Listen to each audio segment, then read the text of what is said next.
प्राचीन बेतवा नदी के संरक्षण और उसके पुराने घाटों को संरक्षण देने के उद्देश्य से कांग्रेस कार्यकर्ताओं ने महलघाट सेवा समिति के माध्यम से बेतवा नदी के किनारे पदयात्रा प्रारंभ की है।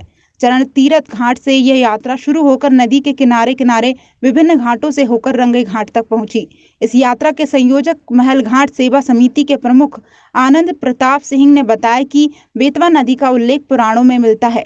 उसके कई घाट कई सदियों पुराने हैं, लेकिन समय के साथ वहां गंदगी का अंबार लगा है और घाटों को नुकसान होने की समस्या सामने आ रही है। प्रशासन इस ओर कोई ध्यान नहीं दे रहा, जिसके कारण हम सभी इसको बचाने और जागरूकता के लिए पदयात्रा निकाल रहे हैं। इस यात्रा के उपरांत सभी सदस्यों ने कलेक्ट्रेट पहुंचकर कलेक्टर को एक लिखित ज्ञापन सौंपा, जिसमें बेतवा नदी के सभी घाटों को संरक्षित करने और विभिन्न नाले जो बेतवा नदी में मिल रहे और उसे प्रदूषित कर रहे उन्हें बंद करने की मांग की है। देखिए साहब, हमने आज कलेक्टर महोदय को ज्ञापन दे के ये बात कलेक्टर महोदय से निवेदन की है कि बेतवा के संरक्षण और बेतवा के पवित्र घाटों के संरक्षण के लिए पिछले कई सालों से कई वर्षों से ये मांग उठती रही। हमेशा लोग कहते रहे चोर घाट के नाले को बंद करने को हमेशा बात होती है, लेकिन आज तक प्रशासन ने और शासन ने कोई सकारात्मक कार्य उसमें नहीं किया। ऐसा क्यों? हमने आज कलेक्टर महोदय से यही बात की कि ऐसी क्या विशेष मजबूरी है जो पिछले 10 साल पुराने घाट को आप उन्नयन कर सकते हैं, लाखों करोड़ों रुपए उस पर खर्च कर सकते हैं गणेश मंदिर पे, लेकिन हमारे प्राचीन घाट जहाँ भगवान राम के चरण हैं, जहाँ च्यवन ऋषि का आश्रम है, जहाँ कालिदास ने मेघदूत का रचना की, उन पवित्र स्थानों को आपने जो इग्नोर कर रखा, उन पर कहीं कोई कार्य करने तैयार नहीं है। नगर पालिका ने कोई ड्यूटी किसी की नहीं है। ऐसा क्यों आखिर? क्या प्रशासन इतना पंगु है? क्या किसी ने रोका है इस बात को कि सिर्फ एक ही घाट पे पैसा लगेगा, दूसरे घाटों पे जो है कोई व्यवस्था नहीं होगी? लाखों लोग वहाँ जाते हैं, लाखों लोगों की आस्था का केंद्र है उन घाटों पे, पवित्र कई मंदिर हैं, लेकिन साहब प्रशासन है ना, प्रसाधन की व्यवस्था है, ना पीने पानी की व्यवस्था है, ना कहीं साफ़ सफाई होती है। बरसात के बाद मट्टी सब में सिल्ट जमा है, वहाँ कुछ नहीं होता है। हादसे लगातार हो रहे हैं, उस पर आप कोई गौर नहीं करते। क्या प्रशासन इनको इतनी सी बात नहीं कर सकता कि 39 वार्ड आपके शहर में है, आप शहर के 39 वार्डों में से एक वार्ड आप 40वां वार्ड जो है घाटों को मान लें, घाटों को मान के एक वार्ड बनाए, उसमें स्थायी कर्मचारी की नियुक्ति करें जो रोज़ उसकी सफाई करें।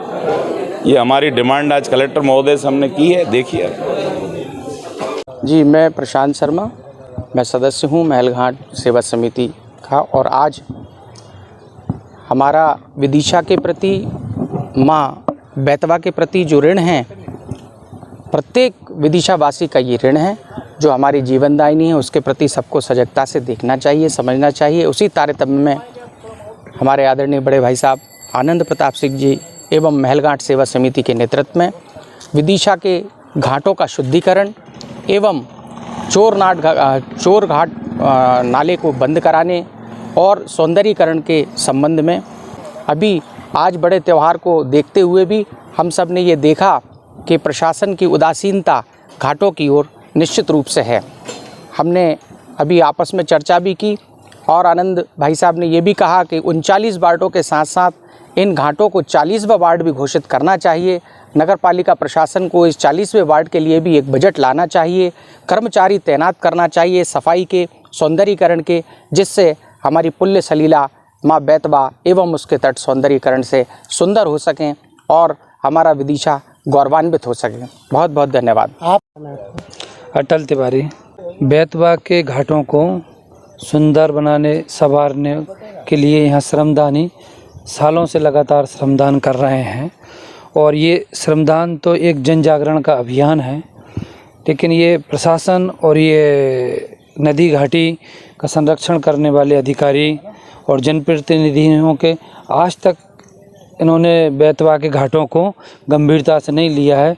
आज कांग्रेस के नेता और महलघाट सेवा समिति और महलघाट को संभालने वाले श्री आनंद प्रताप सिंह जी के नेतृत्व में ये जो पदयात्रा निकाली जा रही है, सरकार को जगाने के लिए, अधिकारियों को चेताने के लिए, हम इनके समर्थन में और मांग करते हैं कि इनकी ही मांग नहीं है, ये पूरी विदिशा की मांग है, पूरे उन श्रद्धालुओं की मांग है जो बेतवा के घाटों पर रोज़ स्नान करने आते हैं, मंदिरों पर पूजन करने आते हैं।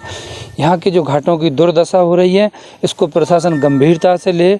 आप तो ये मानिए कि विदिशा शहर का पूरा ड्रेनेज बेतवा में ही आके मिलता है, सीवेज लाइन पूरे विदिशा शहर में बनाई गई, लेकिन इसके बावजूद शहर का बहुत सारा सीवेज बेतवा में जगह जगह मिल रहा है। जैसे कि एक पीलिया नाला आपके रंगाई मंदिर और विवेकानंद चौराहे के बीच में है, वहाँ मिल रहा है।